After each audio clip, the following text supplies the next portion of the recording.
Continuing coverage now on a story that we touched on just last week. A training initiative for New York State prosecutors held throughout several sessions. One of those was featuring the Commission on Forensic Science. And Eyewitness News reporter Marley Tuskus breaks down exactly what that is for us. Marley. Angie, in most jobs, employees must answer to someone who oversees their work. For scientists in forensic labs across New York State, they answer to the members of the Commission on Forensic Science. It was founded around the time that we started doing DNA testing a lot.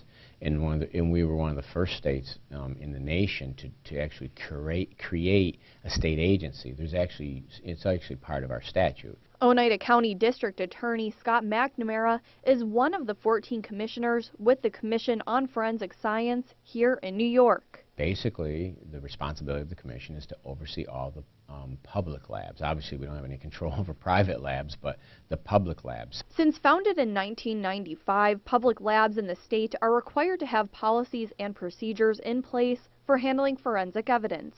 We have all these rules and regulations that they have to abide by, that they're totally from top to bottom reviewed every 4 years with a full on-site evaluation of their lab, and then every 2 years they have what's called a midterm evaluation. It's not quite as thorough, but they have to account for everything. This includes accounting for mistakes that are made. The amount of scrutiny that goes over the scientists that work in these labs is incredible, and the fact that it's all documented, it's all reported to the commission, and that they have to do this full investigation and root cause analysis. That's really what the commission does, is we oversee the labs so they don't do things wrong. And how do we do that? And how do we address when they make mistakes? And what's the lab's responsibility? Ultimately, McNamara tells us what this all comes down to is making sure the labs are working the way they should.